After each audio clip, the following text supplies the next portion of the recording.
I'm Johnny Mac poolside. It is just gorgeous out today. I couldn't bring myself to hide out in the basement, so it's a poolside edition of Daily Comedy News. Jesus Nice was in for Jimmy Kimmel, and by the way, yes, those are Blue Jays you hear in the background. He said, listen, it's been weird to be hosting a show on network TV because I was on Showtime for the past 4 years where they pretty much let you say what the F you want. Guillermo, can I say whatever the F I want on ABC? And Guillermo quipped back, I don't think so, but you're not coming back tomorrow, so who gives an F? The Kimmel writers really hooked Jesus up with a strong monologue with some Trump jokes. They also confiscated 8,000 McRibs, 9 Melania clones, one never been used Peloton, 2 tons of industrial-grade ranch dressing, Girls Gone Wild volumes 8 through 19, and yeah, Lindsey Graham's testicles. Let me break down Trump's defense. He says the FBI planted fake evidence to frame him, and now he wants them to return the fake evidence. Even OJ is like, yo, bro, you wildin'. Here's the thing Donald Trump doesn't understand. He doesn't own those documents. They belong to his former employer, the United States government. See, that's not how jobs work. When you get fired from an office, you don't get to take the Xerox machine home with you.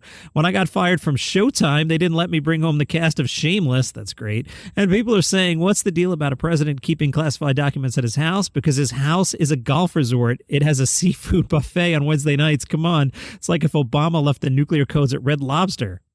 Jimmy Fallon chimed in. Over the weekend, we found out that the FBI seized 11 sets of classified documents from Trump's home, including 4 sets that were marked top secret. You know, Trump just kept hoping to come across KFC's secret blend. Also, just a thought, if the government doesn't want people reading those files, maybe they shouldn't label them top secret. It's like a guy labeling a porn folder on his computer best porn. Call it a banana bread recipe. No one will open it. Trevor Noah. The government should just do what we do. Just put secrets in a folder called Taxes 2012 to 2017. Yeah, I've done that my whole life. The only screw up was I did it when I was 12, and my mother was like, what taxes are you paying when you're 12? And then she busted me for porn and tax evasion. From Deadline, Sam Morril is pairing up with former New England Patriots star Julian Edelman for a podcast. Sure, why not? It's called Games with Names. The audio series will see Edelman and Morrell search for the greatest games in sports history with guests such as Peyton Manning, Paul Pierce, and Michael Irvin. Bo Burnham announced that he'll drop a limited edition 3LP deluxe edition of his latest Netflix special, Inside. I think I saw last night when I was on the Netflix that they were putting Bo Burnham outtakes in front of me. The collection not only includes all the music from the special, some of which went super viral on social media, writes the left button, but will also include the outtakes that he dropped a few months back. The box set will feature 13 new songs, 13 score tracks from both the Inside outtakes and the 20 originals from Inside, all put into a collectible box with 3 dual cover LP jackets, printed inner sleeves, individual RGB translucent outer sleeves, a 24-page lyric book, a 12x12 art card, and 3 inside window clings. Yeah. Cinema Blend wrote about David Spade. He was asked about his views on doing comedy in the age of cancel culture. Yes, that topic's back. Spade said he's not typically one who starts a lot of crap in his stand-up, but he pointed to guys like Rock and Chappelle and Bill Burr who pushed the boundaries. According to Spade, that really was the idea when he first started doing comedy. He wanted to, quote, push it a little bit to get people laughing, but nowadays, some people want to tear comedians down if they're offended when most of the time there's no malice behind the joke. Spade said, you want to hit them with an element of surprise when people want to come in and stop jokes and not even say don't do it, but ruin your life. It's very hard for me to understand that people would want to do that to other people. I know you get offended, I know you're hurt, but really taking people down, there's some thirst for it. The comedy world, there's no malice behind it. You're just trying to get a laugh. So if you're saying something, it doesn't even mean you mean it. You're not like screaming at a protest, this is what I really believe. I'm saying this because you don't think I'll say it and it's funny and we all laugh. I was catching up on David Spade's podcast that he does with Dana Carvey. They had on Jimmy Fallon. That episode was really good. The Dennis Miller episode is fun as well, although it's more fun when they do Dennis Miller when Dennis Miller's not around. But check out the Jimmy Fallon episode of the Spade and Carvey podcast, Fly on the Wall. Margaret Cho tells the San Diego Union Tribune the overturn of Roe v. Wade has been devastating, just incredibly shocking, but in a way not really. You can see it coming. There's a real sense that our liberties, our democracy are in danger. Do you hear the cicadas? We are a free country, but things are changing, and I'm going to talk about that. I'm going to take advantage of the fact that we still have free speech. You reach a point where you're comfortable with who you are and don't care what people think or expect of you. There's a real power in embracing your true self, all of it, and meeting everyone at those intersections. I used to meet all that with a lot of frustration. Now I've realized that gives me a wealth of stories and experiences to share. So this week, I'm telling you about some podcasts I listened to poolside on Sunday, and part of that, opportunistic SEO. Oh, and don't think it's not working. I was checking the numbers earlier in the day, and I was like, wow, the podcast is off to the races. So if you're a new listener, hi, thank you for listening. Follow the show wherever you get your podcasts. A strong recommendation to you to check out Kill Tony. So what is Kill Tony? It is a fun, fast-paced show. Kill Tony is hosted by Tony Hinchcliffe and Brian Redban. A weekly live show, newcomers, wannabes, first-timers come up and do 1 minute of stand-up. Most of them suck, but it's so fast. The show's entertaining, live music, fantastic show. This week, I listened to the episode with Theo Vaughn. Fantastic. So check out Kill Tony. I'll put the link in the show notes. I forgot to mention yesterday, Tim Dillon's special is out. I haven't seen it yet. That's on Netflix. I did see a clip that they shared online. I didn't love the clip. The clip was kind of flat. The logline for the special, Tim Dillon, a real hero. Dillon rants about fast food, living in Texas, Disney adults, and the reason no one should be called a hero. It is believed that Dillon self-financed the special before it got picked up by Netflix. But like I said, the clip that I saw, I was kind of like, we'll see.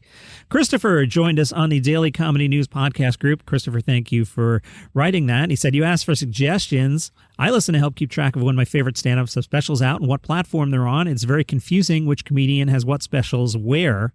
Also, I'd love to hear your recommendations of specials that may not be on my radar. So that all inspired me. I'm going to try and do a better job. I'm going to keep a little spreadsheet here myself of what specials are coming out and where they are. And maybe like once a week, I'll try and do a, hey, this week, here's what's coming up. So I have to start that from scratch because I haven't begun it yet, but I'm going to start it from scratch and I'll try and incorporate that in the show. Christopher also added, please don't read reviews of specials until you've seen it, so we know if the reviewer is being truthful or has an agenda. I think that's a fair comment. My reaction to that is I do read reviews from other people, especially for things like Fringe. I'm obviously not in Scotland. I don't know how I'd approach it because I just don't have time to watch everything almost immediately. Like Tim Dillon is somebody that I'm a fan of.